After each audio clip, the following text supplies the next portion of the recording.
setiap orang yang memiliki kerinduan untuk terus bertumbuh, Tuhan akan berikan maksimal dalam kehidupan. Amin.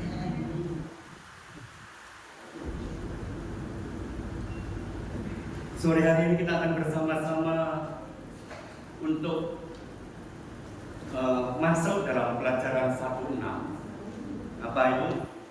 Menanggalkan beban yang merintang. Sudah dibuka ya. Nah, ini beban-beban yang merintang. Ketika saya lihat gambar ini, saya teringat dengan masa kecil saya. Apa itu? Ini mungkin agak geser, nggak sesuai dengan apa pelajaran kita pada sore hari ini. Apa yang saya ingat? Namanya anak kecil ya. Saya tuh kepingin punya sesuatu, hidup saya ini hebat. Dan mulai kecil saya tuh suka baca komik silat. Saya belum bertobat. Saya tuh percaya Tuhan Yesus baru umur 23 tahun. Saya belajar, saya ikuti pencak silat, saya belajar karate. Lalu saya mulai ikut-ikutan. Komiknya Koping gue itu kan dari Solo.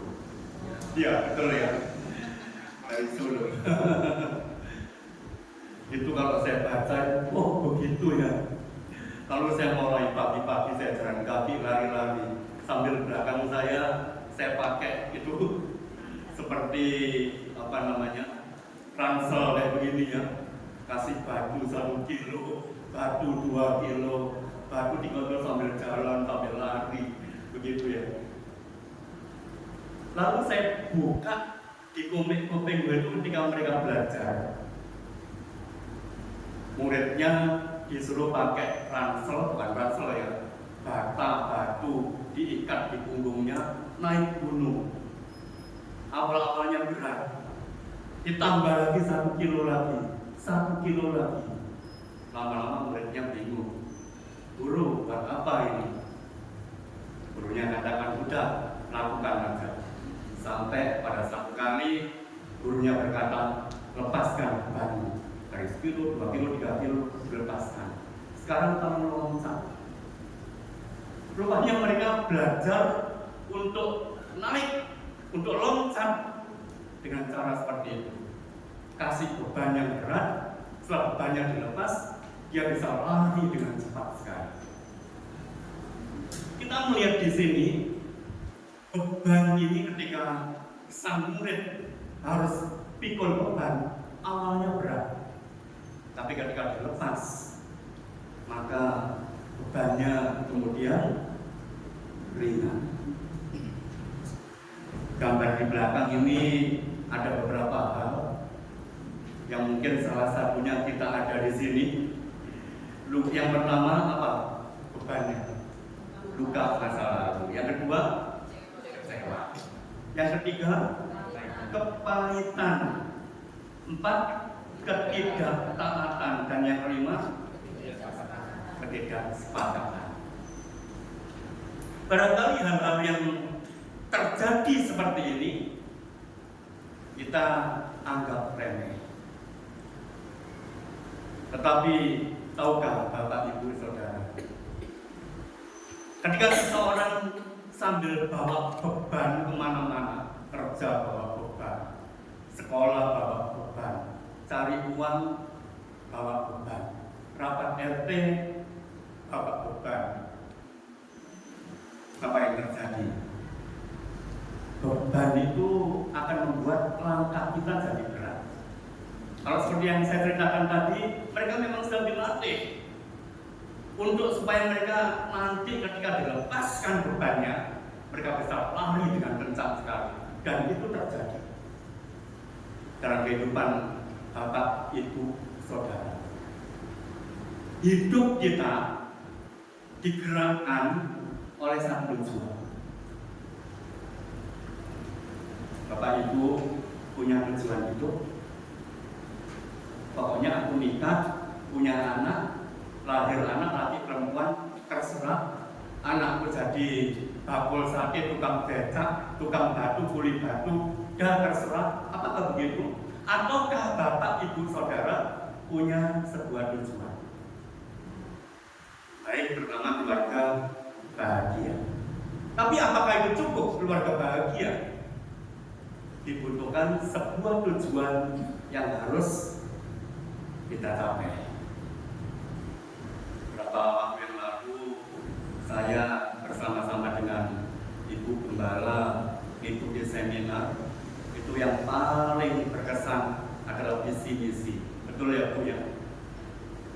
Ibu Eni ini dia presentasi tentang visi misi begitu jelas. Tapi tujuan utama seseorang harus dicapai, dan untuk mencapainya dibutuhkan apa? Langkah-langkah. Tapi langkah kita akan jadi berat kalau hidup kita ditekan oleh beban. Sebelum saya lanjutkan, saya sudah jadi gembala jemaat di Brebes. Jadi saya keluar sekolah tahun 84 di Tawangmangu. Kemudian 84 saya jadi gembala di GBPS Malang. Lalu karena saya merasa ini bukan panggilanku di sini, saya pindah ke Selami. Sampai di Selami, saya berpikir saya buka di Pekalongan, buka di Purwokerto, buka di Cirebon, bukan di sini tempat saya. Sampai yang terakhir sebelum saya masuk kota Solo, saya Brebes. Tahu Bapak Ibu Saudara, setiap kali saya ketemu dengan bapak-bapak yang seusia dengan papa saya nggak ngerti. Saya nggak punya masalah dengan dia, nggak punya masalah dengan orang ini. Tapi apa yang terjadi? Ada rasa nggak cocok dengan orang ini. Jadi bisa bayangkan, bapak gembala, tapi usia saya masih muda. Waktu itu usia saya masih 25-26 tahun, karena umur 23 saya bertobat, 25 saya sekolah, berarti 26, 27 saya jadi gembala. Saya buka sana buka sini, tapi nggak pernah cocok. Saya jadi heran dengan diri saya sendiri. Tuhan, kenapa saya begini? Apa sebabnya? Kok saya selalu tiap kali ketemu bapak-bapak, orang itu nggak pernah nyakiti hati saya, dan dia adalah jemaat saya. Kok saya nggak cocok sama bapak-bapak ini? Apa masalahnya? Sampai suatu saat saya putus asa. Lalu saya berdoa, Tuhan, kenapa kok saya nggak pernah cocok dengan mereka? Padahal saya gembala yang harus bimbing mereka. Sampai pada satu kali Tuhan ngomong begini, kepahitan. Ini kita belum sampai ke sana, tapi saya ini untuk membuka hanya ingin ceritakan kisah yang saya alami. Kepahitan.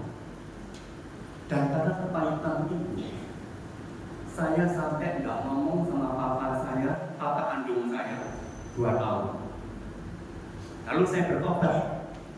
Dan ketika saya bertobat, saya datang kepada papa saya, minta maaf, minta ampun kepada papa saya. Saya anggap sudah selesai. Tapi tahukah, dendam masa lalu, masa kecil saya ternyata terbawa di alam bawah sadar saya, dan itu kepahitan. Akhirnya saya minta ampun kepada Tuhan, tolong saya. Tapi nggak mudah, melepaskan kepahitan nggak mudah. Sampai akhirnya kemudian saya mengambil keputusan, tiap malam saya berdoa, Tuhan ampuni saya, Tuhan ampuni saya. Sampai kira-kira 2 minggu Tuhan ngomong begini, bukan ampuni saya, ampuni papamu. Saya nggak ceritakan ya, tapi ini masa lalu, masa kecil saya. Keluarga orang tua saya yang tidak harmonis. Papa saya kalau marah bawa, masa lalu orang-orang tua kuno itu kan begitu, bawa apapun dipukul mantu mama saya, itu membuat anak yang masih kecil sakit hati. Dan karena sakit hati seperti ini tersimpan di alam bawah sadar saya. Dan hari itu setelah 2 minggu saya minta Papa melepaskan pengampunan. Lalu saya doa, nggak gampang. Saya bilang, saya ngampuni Papa saya ngampuni Papa saya, tapi saya masih ada ganjelan di sini. Sampai kira-kira 3 bulan kemudian, lepas pelong gitu, saya bebaskan semua. Dan sejak hari itu, saya tidak pernah lagi mengalami seperti yang saya ceritakan. Masakan bapak-bapak jemaat saya lagi gak punya salah apa-apa, kok saya bisa marah, benci sama dia. Ternyata apa? Kepahitan. Engkau boleh pindah, boleh lari, boleh pergi kemanapun, tapi kepahitan itu tidak kita tinggalkan, tapi ada di sini. Ketika saya lepaskan pengampunan dan kemudian saya sungguh-sungguh bisa mengampuni, saya dibebaskan oleh Tuhan. Nah, itu sekelumit kisah. Dan sejak hari itu, Tuhan merubah pelayanan saya. Tuhan mengubah sikap saya. Tuhan merubah respon saya terhadap setiap orang. Sehingga kemudian saya bisa mengasihi sepenuhnya. Kita akan masuk dalam pelajaran ini. Tanggalkan beban yang merintangi. Ibrani 12 ayat yang pertama, karena kita mempunyai banyak saksi, bagaikan awan yang mengelilingi kita, marilah kita menanggalkan semua beban dan dosa yang begitu merintangi kita dan berlomba dengan tekun dalam perlombaan yang diwajibkan bagi kita. Kalau Bapak Ibu punya sebuah tujuan, kita ingin mencapai tujuan itu, dan beban kita bawa, seperti saya tadi, saya itu nggak ngerti kok kenapa demikian. Sampai akhirnya Tuhan ingatkan saya, progres beritahu saya, itu masalah. Baru saya sadar. Banyak kita mungkin nggak sadar, ada beban-beban dalam hidup kita yang masih nekan kita. Kita mulai jauh, tapi tertahan. Karena itu Ibrani 12 ayat yang pertama dikatakan apa? Tanggalkan semua beban dan dosa yang begitu merintangi. Kita akan coba nanti lihat yang gambar yang pertama tadi ya. Hal-hal apa yang harus kita lakukan? Yang pertama, apa yang harus kita tanggalkan? Beban apa? Kita akan lihat sebuah contoh. Dampak kesepakatan. Apa itu dampak kesepakatan? Sehati. Kalau seseorang bisa sehati, dia dengan sukacita, dengan kekuatan, dengan semangat. Orang yang sepakat, dia akan maju bersama. Betul ya? Coba anaknya orang kaya, cewek cantik, kemudian menikah dengan pria yang dianggap orang tuanya miskin, mau jualan bakso. Betul, mau jualan bakso, jualan es, teh. Padahal keluarga orang tuanya mampu, tapi dia mau lakukan. Ayo kita berjuang, sampai pada akhirnya kita akan capai. Tapi ketika kemudian mereka tidak sepakat, apa yang terjadi? Kesepakatan Matius 18 ayat 19, dan lagi aku berkata kepadamu, jika 2 orang daripadamu di dunia ini sepakat meminta apapun juga, permintaan mereka itu akan dikabulkan oleh Bapakku yang di surga. Kalau 2 orang sepakat, bermanfaat katakan apa? Keluarga yang rukun itu Tuhan akan kirimkan berkat. Seperti kepala Harun, janggut sampai jubahnya diberkati Tuhan. Nggak ngerti caranya bagaimana, tapi Tuhan bukakan pintu berkat. Ada banyak pengalaman kesaksian orang yang percaya ketika dia sepakat berpindah sesuatu. Dia nggak mikir uangnya dari mana, dananya dari mana, nggak mikir. Dia lakukan, dia jalan, sampai akhirnya hari ini baru dia berpikir, Kok bisa aku dulu seperti itu?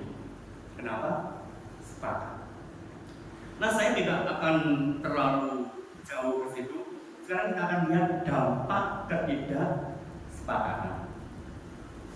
Tetapi aku nasihatkan kamu, saudara-saudara, demi nama Tuhan kita Yesus Kristus, supaya kamu setia sekata dan jangan ada perpecahan di antara kamu, tetapi sebaliknya supaya kamu erat bersatu, sehati, sepikir. Dampak ketidaksepakatan apa artinya? Perpecahan. Lalu pelayan-pelayan Tuhan di sini banyak yang melayani. Biasanya terjadi perselisihan dalam pelayanan itu di mana? Di mana? Oh, di mall ya. Di gereja.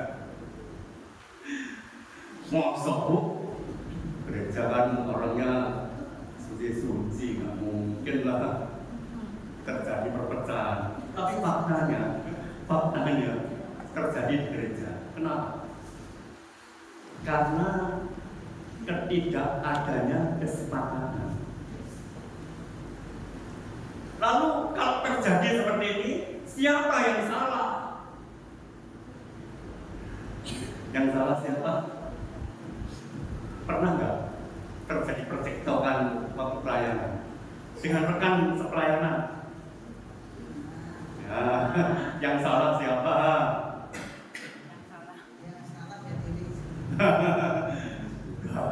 Yang bener aku. Yang salah pasti dia. Lalu datang kepada ibu gembala. Bu, begini bu, mulai dia ungkapan, dia ceritakan aibnya orang itu, kejelekannya, mulailah perkataan-perkataan, ucapan-ucapan yang seharusnya tidak perlu keluar. Dan mulai ambil hati, mempengaruhi, untuk memusuhi, untuk menyalahkan orang lain. Kenapa? Akibat ketidakadanya kesepakatan. Tapi saya menemukan satu hal. Ketika bapak, ibu, saudara diizinkan untuk mengalami gesekan satu dengan yang lain, perbedaan pendapat, salah paham, sebenarnya tujuan Tuhan itu apa? Apa tujuan Tuhan? Tujuan Tuhan adalah Tuhan mau berperkara dengan saudara. Target utamanya bukan orang lain, tapi saya, saudara. Ketika ada dua orang yang beda pendapat, yang dampaknya akan terjadi perpecahan, Tuhan itu punya target siapa? Saya pribadi.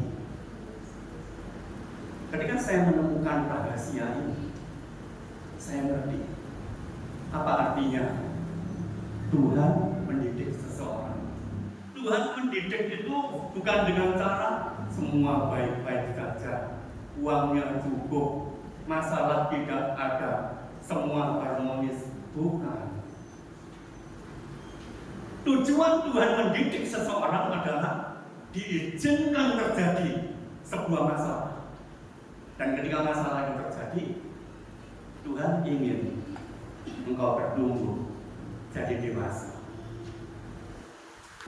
Akibat ketidaksepakatan terjadi perpecahan. Sahabat jadi musuh. Betul ya? Kadang-kadang hanya masalah kecil. Saya ini dulu orangnya egois. Saya punya sahabat, kemanapun pergi, karena saya gak punya duit, gak punya uang. Kalau pergi kemana-mana itu, dia yang jajakno saya, yang mentraktir. Sampai pada satu kali saya nggak ngerti apa yang terjadi. Itu begini, dia pinjam uang saya, uangnya kecil sekali. Tapi gara-gara pinjam uang ke saya berpikir kok nggak dikembalikan seminggu, 2 minggu, 1 bulan, 2 bulan, lalu lama-lama saya marah. Padahal uang sepele. Saya marah. Dan akhirnya saya menghindari orang itu. Padahal sebenarnya kan dia seringkali traktir saya. Tapi gara-gara pinjam uang ke saya, mungkin dia lupa.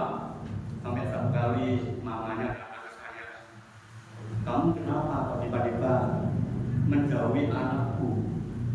Awalnya saya cerita, baru dia bilang, "Wah, cuma itu, mungkin dia lupa." Udah, dikembalikan saya, selesai. Coba kita lihat sikap respon saya, benar atau salah? Salah. Kan uang sepele sebenarnya, hanya gara-gara berpikir, wah orang ini nggak bertanggung jawab, dia tidak mau kembalikan uang saya dipinjam. Padahal kecil, dia sering terpercaya lebih besar. Jadi respon seseorang akan menentukan tindakan orang ini. Dan sejak hari itu saya tidak lagi berpikir seperti itu. Saya hanya berpikir begini, saya bisa salah, dia bisa salah. Mungkin dia lupa, mungkin ada sesuatu hal. Dan kalau saya ngomong, ya selesai. Tapi kalau saya nggak ngomong, saya salah paham kepadanya dan nggak ngerti sebenarnya dia sungguh-sungguh lupa. Ini ada sebuah contoh kecil, hal sepele menyebabkan terjadi perpecahan. Bapak, ibu, saudara, perpecahan menyebabkan seseorang tidak bisa mencapai tujuan sesuai dengan yang diharapkan. Penyebab ketidaksepakatan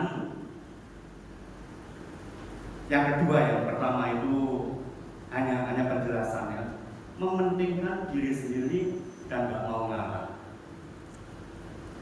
Orang yang nggak mau ngalah itu biasanya kenapa kira-kira? Ya, coba direnungkan. Kira-kira kenapa nggak mau ngalah?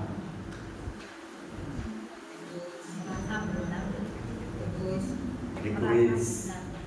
Apalagi orang yang nggak mau ngalah itu biasanya karena apa?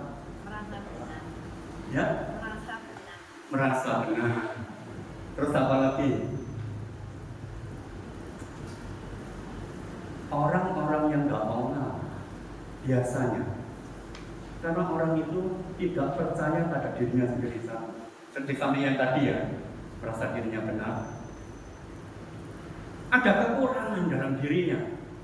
Dia nggak punya sesuatu, tapi dia tuntut orang lain untuk melakukan yang sebenarnya dia nggak bisa. Jadi dia nggak mau ngalah, menganggap dirinya benar, egois, mementingkan dirinya sendiri, tidak peduli kepentingan orang lain. Yang dipikiri aku ya tadi ya, kepentingannya egonya aku, semua berfokus ke dirinya. Dan orang-orang seperti ini adalah orang-orang yang belum tumbuh dewasa. Jadi kalau mungkin sebelahmu, keluargamu, temanmu, sahabatmu ada yang seperti ini, masalah utamanya dia memang sedang dalam masa persimpangan, belum tumbuh dewasa. Dan Tuhan mau berurusan dengan orang-orang seperti ini. Karena itu dalam pertikaian kesalahpahaman, Tuhan selalu ingin tahu siapa sebenarnya pemenangnya. Ada 2 orang yang salah paham, dan 2 orang ini merasa dirinya benar, orang lain yang salah. Tuhan ingin tahu siapa pemenangnya. Apa artinya? Pemenang yang seperti apa? Pemenang yang bagaimana? Yang berarti dia yang salah, aku yang benar. Apakah dia pemenangnya? Ataukah kita mau melakukan apa yang menjadi rencana Tuhan? Saya selalu ingat dengan Roma 8 ayat 28 itu untuk apa? Allah ikut bekerja dalam segala sesuatu untuk mendatangkan kebaikan bagi setiap orang yang percaya, yang terpanggil sesuai dengan rencananya. Kebanyakan kita menganggap bahwa yang terpanggil sesuai dengan rencananya, Allah ikut bekerja sama ini hanya berpikir untuk keuntungan kita. Tapi bukan hanya itu. Allah ingin segera tumbuh dewasa. Orang yang kuat itu orang yang seperti apa? Bukan fisiknya. Tapi orang yang kuat adalah orang-orang yang tidak dapat digoncangkan dalam kondisi seperti apapun. Dia tidak mudah terpengaruh, bukan orang yang rapuh. Orang-orang yang rapuh adalah orang-orang yang ada masalah, dia jatuh. Ada masalah, dia mulai goncang hidupnya. Masalah di luar, di rumahnya jadi langit. Padahal suami atau istri ini nggak ngerti apa-apa, bukan dengan keluarga masalahnya, dengan orang lain, tapi karena panas hati, kemarahan, sakit hati, kekecewaan, dan itu dibawa ke rumah tidak diselesaikan. Dampaknya perang di luar menyebabkan perang di dalam. Ada suami-suami ketika punya masalah di rumah itu kemudian yang jadi sasaran kemarahannya siapa? Istri, anak-anak, orang yang ada di rumah. Kenapa? Orang ini belum tumbuh dewasa, belum mampu menguasai dirinya, belum bisa mengendalikan hatinya. Kalau seseorang belum bisa mengendalikan hatinya, yang terjadi seperti ini tadi, marah di luar, dibawa ke rumah, akhirnya terjadi peperangan di rumah. Dan itu seperti yang saya ceritakan waktu saya di Brebes. Saya angkat masalah saya dengan bapak saya selesai. Tapi kemudian ketika saya sudah jadi pendeta, jadi gembala, ternyata peperangan yang terjadi, yang saya hadapi bukan dengan orang lain, tapi dengan hati saya. Ketika saya selesaikan sejak hari itu, oh puji Tuhan, saya nggak lagi melihat orang lain seperti itu, yang dulunya kok selalu marah, benci, tiba-tiba berubah menjadi kasih. Dampak dari ketidaksepakatan perpecahan. Berapa banyak ada pelayan-pelayan Tuhan ketika ada masalah di dalam, saya nggak ngerti apakah Ibu Heni punya pengalaman yang sama. Kita kadang-kadang gembala, hamba Tuhan ini nggak ngerti apa-apa yang terjadi, proses konflik antar mereka yang kadang-kadang kita nggak tahu. Tapi kalau yang dampaknya, akibatnya kena kita, nggak pernah ya. Pernah. Dan itu terjadi karena kesalahpahaman, karena ketidakmengertian. Satu kali lagi saya ingin tekankan, masalah yang Pak hadapi sebenarnya Tuhan ingin engkau diangkat oleh Tuhan. Hanya orang-orang yang punya kepribadian dewasa, yang mampu mengendalikan suasana. Dalam Amsal Sulaiman pasal 16 ayat 32 dikatakan, orang yang sabar melebihi seorang pahlawan, orang yang menguasai dirinya melebihi orang-orang yang merebut kota. Kota akan kau kalahkan, kau rebut. Kalau engkau adalah seorang pengusaha, pedagang, maka engkau merebut kota ini menjadi pasar kita. Ketika engkau berhadapan dengan orang lain, seseorang, engkau terjadi kesalahpahaman, dan engkau mampu menguasai diri kita, hati kita, perasaan kita, maka yang terjadi adalah engkau jadi pemenangnya. Artinya masalah apapun tidak membuat kita jadi goncang. Kegoncangan terjadi pada seseorang yang belum dewasa. Kegoncangan terjadi pada seseorang yang dalam hidupnya ini masih kanak-kanak, imannya belum bertumbuh, rohaninya belum bertumbuh. Jadi Kalau ada orang-orang seperti ini, maklumlah. Karena pemenangnya adalah orang yang mampu menguasai dirinya. Untuk mencapai sebuah tujuan dibutuhkan apa? Kesepakatan. Tidak cuma uang itu dibutuhkan. Tapi uang itu salah satu bagian. Tapi kesepakatan. Ayo tujuan kita seperti ini. Kamu bisanya apa? Aku bisanya apa? Kesepakatan. Dan hal yang lain adalah saling memaafkan. Kenapa saling memaafkan? Kalau kita simpen orang yang pernah sakit hati itu ya, yang pernah saya alami, kita akan bawa kemanapun. Yang berikutnya merasa hebat. Yosua 7 ayat yang ketiga sampai yang kelima, kemudian kembalilah mereka kepada Yosua dan berkata kepadanya, tidak usah seluruh bangsa itu pergi, biarlah hanya kira-kira 2 atau 3.000 orang pergi untuk menggempur air itu. Janganlah kau susahkan seluruh bangsa itu dengan berjalan ke sana, sebab orang-orang di sana cuma sedikit, musuhnya kecil. Kadang-kadang seseorang meremehkan masalah. Tidak semua masalah diselesaikan dengan cara yang sama. Karena kita berhadapan dengan orang-orang yang berbeda. Masalah seperti A, mungkin caranya nggak seperti dulu. Karena masalah yang kita hadapi adalah masalah dengan pribadi yang berbeda. Dan karena itu kita butuh hikmah. Coba Bapak Ibu Saudara, dalam kitab Yosua ini, baik Musa maupun Yosua adalah orang-orang yang hebat, orang-orang yang selalu cari Tuhan.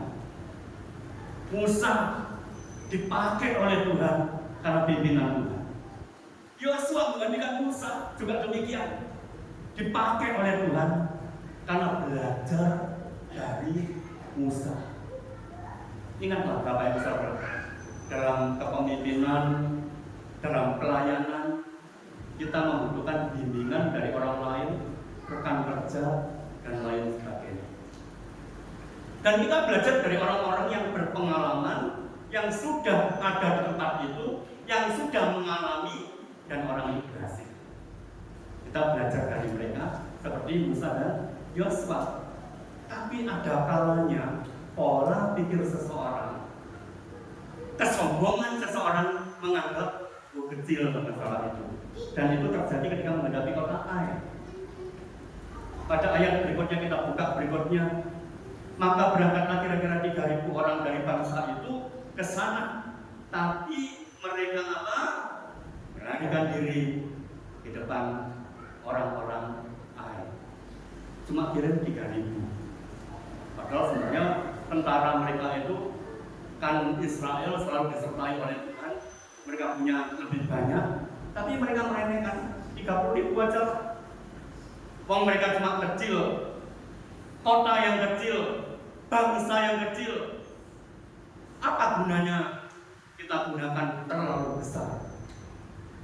Kadang-kadang karena kesombongan seseorang meremehkan. Dalam pelayanan kadang-kadang begitu. Kadang-kadang kita menganggap bahwa gampang ini, gampang itu. Tapi ingatlah, cara Tuhan, cara yang berbeda. Saya pernah punya pengalaman. Saya dulu melayani di sebuah gereja yang sangat besar. Yang pada waktu itu di kota Solo belum ada gereja-gereja yang besar, baru ada beberapa. Tapi gereja ini gereja yang cukup besar. Dan saya adalah ketua pasukan doa. Saya memimpin pasukan doa. Lalu satu kali ketika altar call KKR, saya sangat terkejut. Kenapa? Jejer depan begitu ya, jejer semua di depan. Saya angkat tangan saya mau kembangkan tangan ke kepalanya, dia jatuh. Belum tersentuh dia jatuh.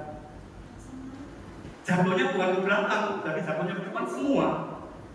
Tiba-tiba jadi dia jatuh ke depan, dari saya tahan lagi. Jatuh ke depan. Saya berpikir pada waktu itu, wah, ini Chris Yoga ini hebat ini. Boleh ya sombong ya, tapi ternyata kesombongan saya menyebabkan saya lalai. Kenapa? Karena selama beberapa lama dalam KKR itu, kan saya memimpin pasukan doa, kita doa, dan memang jadi di kelompok pasukan doa itu memang ada hal yang gak enak. Gak enaknya apa? Tak saya di depan, orang banyak datang, dapat berkat. Kita yang berdoa di satu ruangan, nggak ketok. TV aja nggak boleh dipasang di situ. Kita nggak boleh lihat.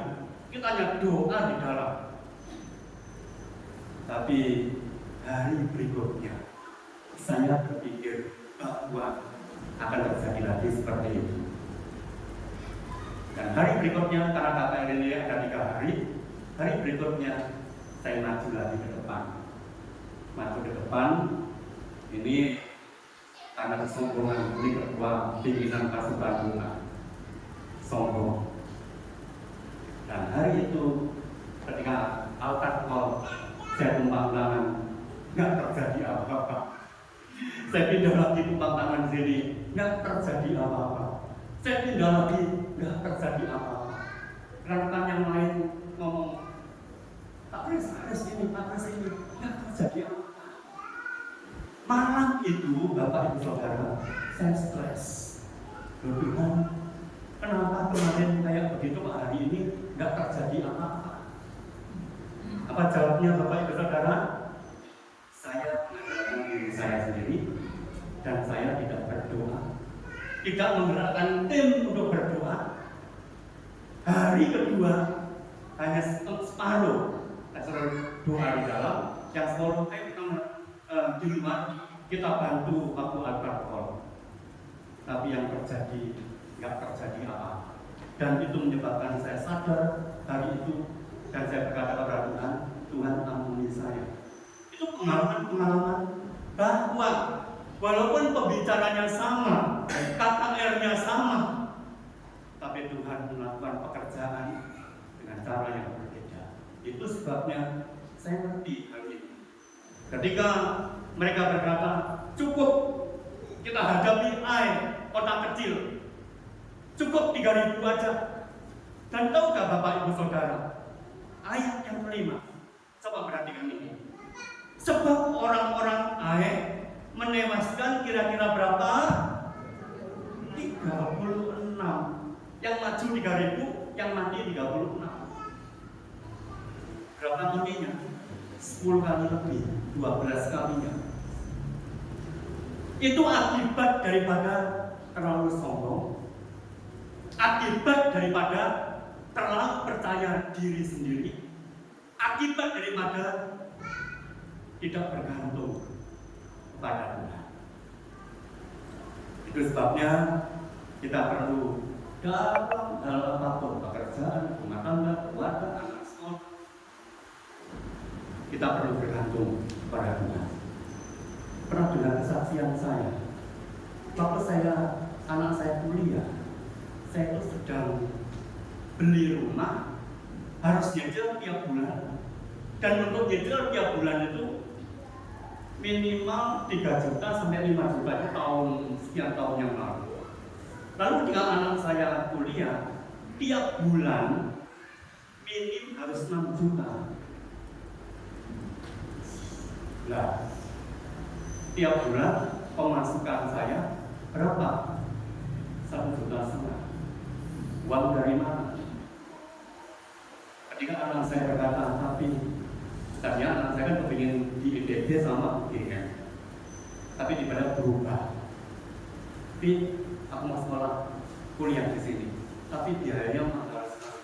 Saya mau jawab ini. Tugasmu kuliah, tapi tugasnya cari dananya banyak. Kamu jangan mikir. Pokoknya kamu kuliah sungguh-sungguh. Dia lakukan. Hari-hari itu awal-awalnya saya sungguh-sungguh nggak ngerti. Sungguh-sungguh nggak ngerti. Kok kenapa tiap bulan selalu tertutup? Saya harus bayar di BRI. Saya harus bayar beberapa teman waktu itu, mungkin kejadiannya aneh ya. biasanya kalau pendeta pinjam uang itu kan belum tentu dipercaya ya. Waktu saya share ke teman-teman yang kan saya di GPI ya, teman-teman yang pendeta GPI, saya bilang gini, aku itu mau beli rumah, tapi uangnya kurangnya berapa? 130 juta. Itu tahun 2014, kurang 130 juta. Saya ngomong gitu, tiba-tiba mereka mau ngirim, Pak Kres, tapi demi 50 juta, Pak Kres 20 juta, 5 juta, 10 juta. Saya cuma ngomong gitu, dipinjemi sama mereka. Saya sampai di rumah ngomong sama istri, saya bilang gini, kok aneh teman-teman ini kok bisa kasih saya pinjaman. Dan ditambah lagi, kalau Pak Kres belum ada uangnya, nggak usah bayar dulu, nggak apa-apa. Jadi awalnya saya pikir enak lah, dipinjemi uang, nggak usah harus segera bayar. Enak nggak? Enak. Tapi hati saya nggak enak. Tiap kali ketemu mereka, kamu punya utang, kamu punya utang. Seumur hidup saya nggak pernah utang, nggak suka utang. Tapi kali ini karena mau beli rumah, dan waktu itu mau kami pakai untuk tempat ibadah yang di Kalipiro. Lalu mereka pinjemi, bahkan ada satu orang terakhir kurang 40 juta. Saya ngomong, saya pinjam 40 juta untuk supaya hari ini harus lunas semua. Oh gitu ya. Dia tarik lacinya, dia ambil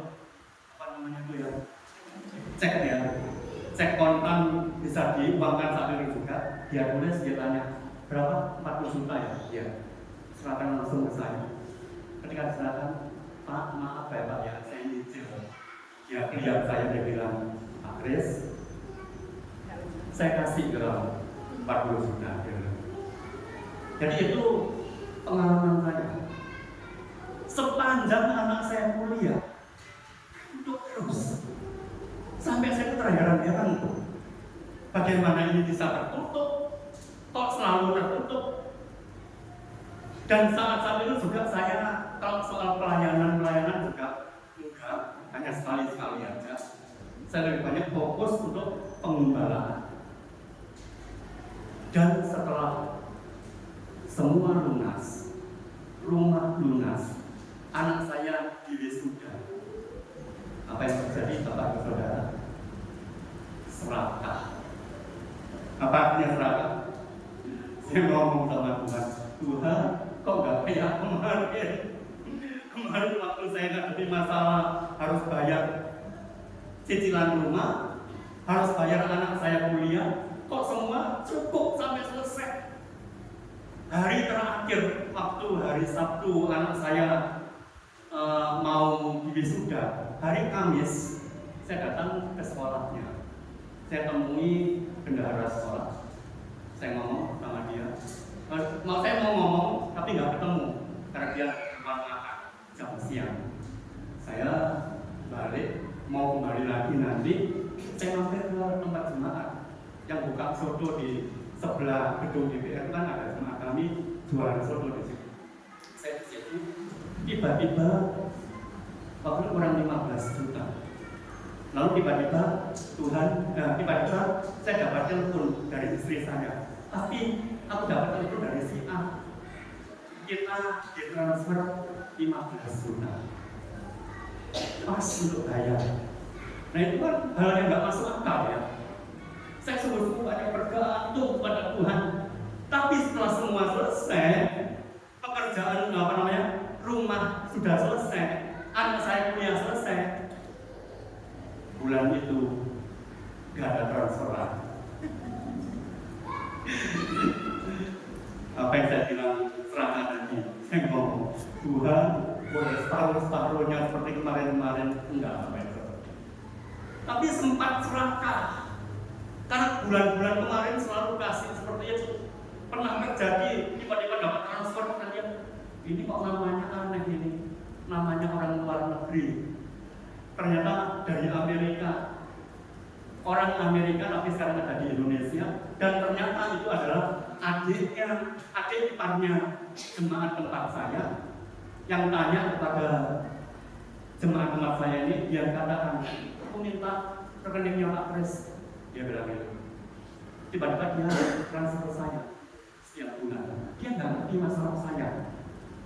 Tapi caranya Tuhan, ketika saya sungguh-sungguh bersandar kepada Tuhan, Tuhan cukupi apa yang kami butuhkan. Jadi Bapak Ibu Saudara, dalam hal pekerjaan, dalam hal pelayanan, apapun itu, Tuhan akan bukakan bagi kita. Kesombongan, merasa hebat, sampai ayat yang kelima ini menewaskan kira-kira 36 orang dari mereka. Orang-orang Israel dikejar dari depan pintu gerbang kota itu sampainya ke Sebalik dan dipukul kalah di lereng. Lalu tawarlah hati bangsa itu amat sangat. Masalah yang kita hadapi kadang-kadang terjadi pembalikan. Oh, tadinya kita jadi pemenang hebat, luar biasa, dalam pelayanan dipakai Tuhan dengan luar biasa, tapi tiba-tiba seolah-olah turun drastis. Apa yang terjadi, Bapak Ibu Saudara? Saya mengalami. Saya pernah berada di puncak. Dan ketika saya ada di puncak, yang saya sebutkan tadi gereja yang besar ini, tiba-tiba saya diadu seseorang, saya diadu dengan gembala. Dan saya nggak ngerti apa-apa. Ketika saya nggak ngerti apa-apa, tiba-tiba Bapak Gembala ngomong, Kris, hari ini seluruh pelayanan dihapus. Loh, kenapa Pak? Saya bilang gitu. Udah, pokoknya seperti itu. Rupanya dia dapat laporan dari seseorang, saya sengaja diadu dengan Bapak Gembala. Dan saya jadi korban. Bapak Gembala emosi, nanggap itu betul. Dan sekian lama saya semua doa. Waktunya ngantor, saya dari pagi sampai sore. Selama berapa lama? Setahun. Saya nggak melakukan apa-apa, pegang komputer nggak boleh. Padahal saya waktu itu sekretaris umum, sekjennya gereja ini, nggak boleh. Dan kalau ibadah 3 kali, itu saya dicemesi terus. Sampai mereka berkata, tobat Pak Kris. Saya nggak merasa kalau dicemesi itu saya sakit, enggak. Tapi kemudian selama setahun, saya cuma diam, cari Tuhan, kenapa ini? Tuhan ngomong begini sama saya, kamu kembali pada pelayananmu semula. Karena waktu kamu masuk ke Solo, kamu merintis sana, merintis sini, buka sana, buka sini, kamu buka ini, kamu lakukan ini, kamu bisa. Dan sekarang kamu diikat, harus di kantor, di dalam kantor terus, nggak bisa keluar-keluar. Dan kamu harus keluar dari tempat ini. Setelah 1 tahun, saya pamitan. Dan tahu tidak, ketika saya keluar, saya aktif di jaringan luar sekolah. Saya datang kepada Bapak Gembala saya ngomong gini, Pak, bersedia nggak Bapak jadi penasehat kami? Saya nggak merasa sakit hati. Dan itu yang menyebabkan hari-hari ini orang goncang saya cuma tenang, diem, nggak terpengaruh apa-apa. Kenapa? Karena saya pernah setahun mengalami seperti itu. Jadi ingatlah, ketika engkau mengalami tekanan, kesalahpahaman, dimusuhi, disalah mengerti, Allah sedang mengerjakan hidupmu supaya kau jadi kuat, tidak dapat digoncangkan oleh hal apapun. Yang lain boleh tergoncang, tapi katakan kepada Tuhan, aku siap. Karena kesalahpahaman dengan orang lain itu menyebabkan hari ini aku jadi kuat, tidak mudah tergoncangkan. Nah, karena itu jangan merasa hebat kalau 1-2 kali dipakai oleh Tuhan dan seterusnya. Saya lanjut ke kisah Musa. Jam berapa saya selesai? Ya? 5:30 ya. Baik, saya hanya yang poin-poin yang penting aja karena ini terlalu panjang. 33 itu nggak mungkin bisa semua. Tapi saya hanya sampaikan poin-poin yang paling penting aja. Kisah Musa gagal masuk Kanaan. Bilangan 20 ayat 10 sampai 12. Ketika Musa dan Harun telah mengumpulkan jemaah itu di depan bukit batu itu, berkatalah ia kepada mereka, dengarlah kepadaku, orang-orang berbakar. Apakah kami harus mengeluarkan air bagimu dari bukit batu ini?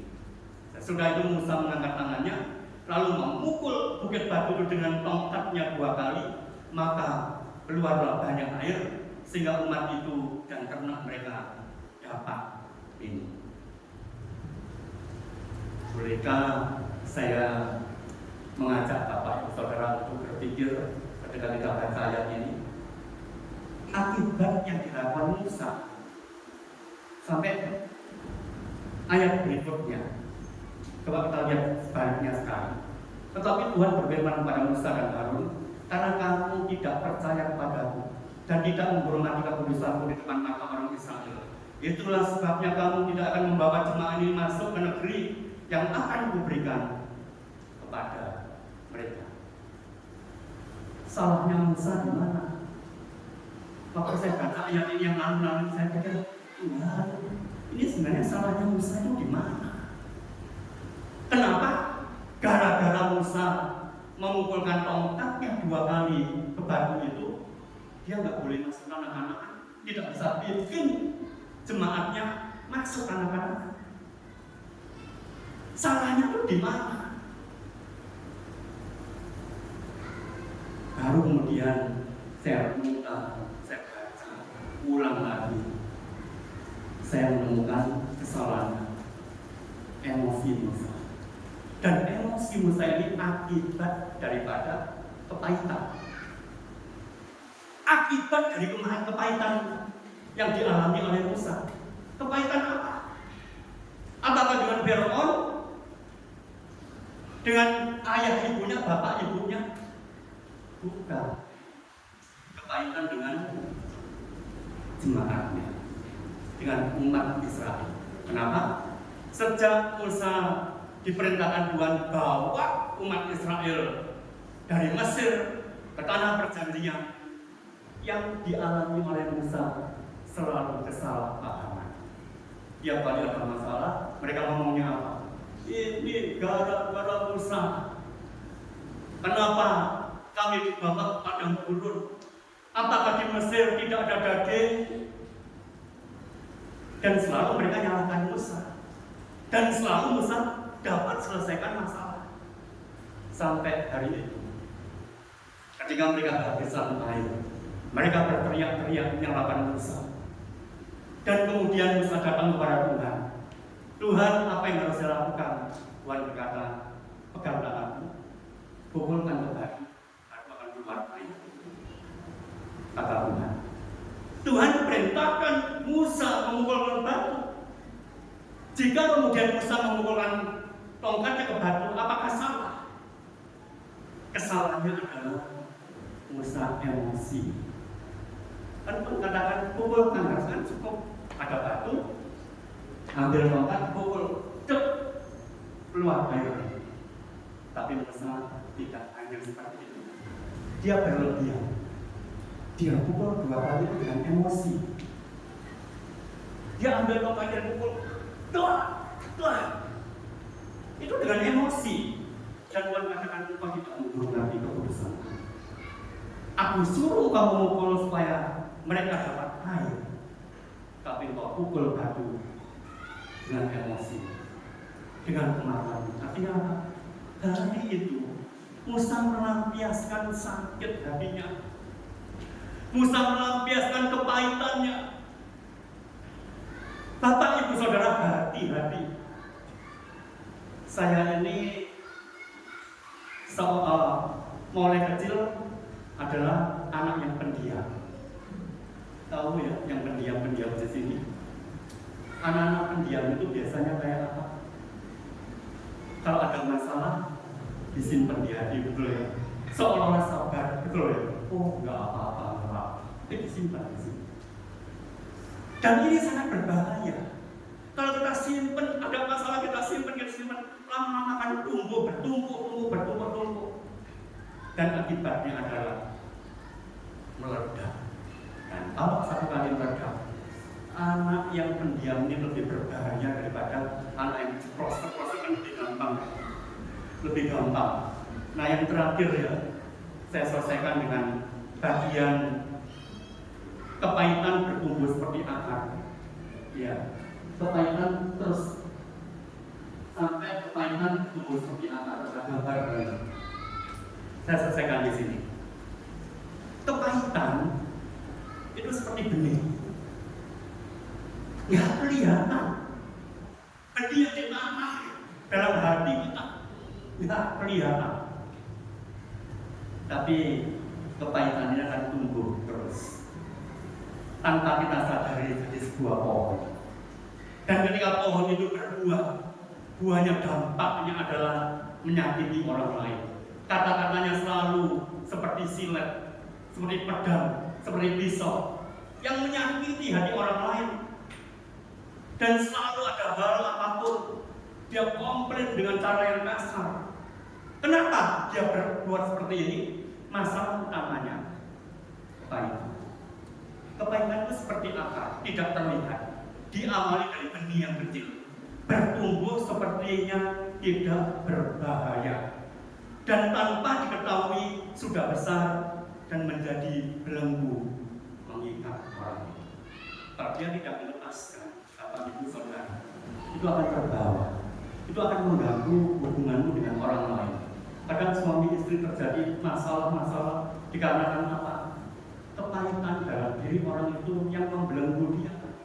Saya mengenal seorang anak yang papanya itu terus-menerus selalu cari wanita, dan mamanya diredahkan.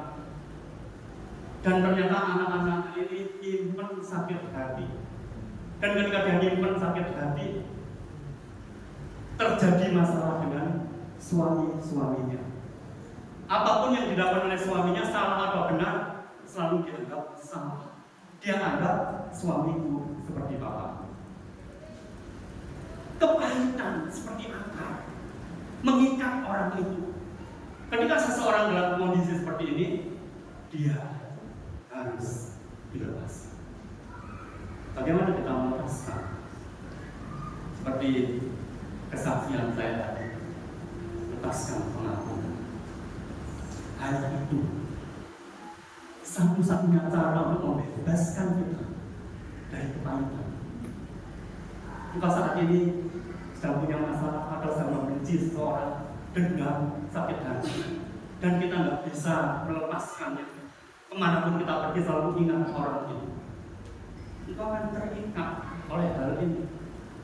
Mungkin orang yang kau benci, kau dendam, kau marah, dia nggak berpikir apa-apa, dia nggak memikirkan saudara, tapi sudah selalu memikirkan orang ini karena sakit hati.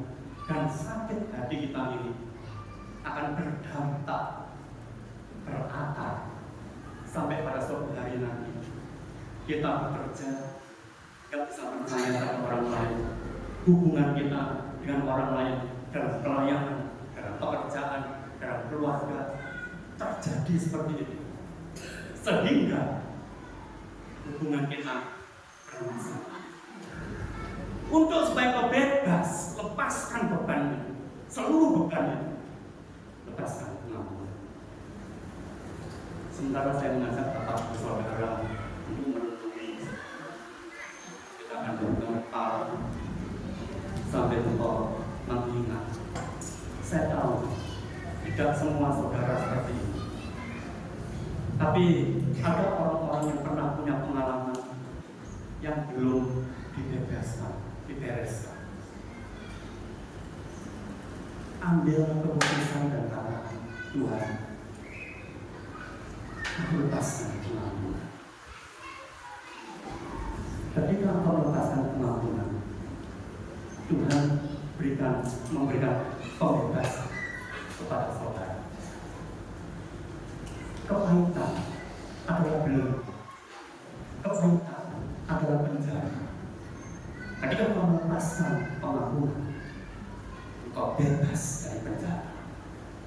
Engkau bebas, terlepas dari ikatan-ikatan yang membelenggu saudara.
Saya tahu yang kita pernah dihadapkan sama. Dan mungkin hari-hari ini ada di antara saudara yang terikat oleh ketakutan, sakit hati, marah, dendam. Mungkin yang orang terdekat atau bahkan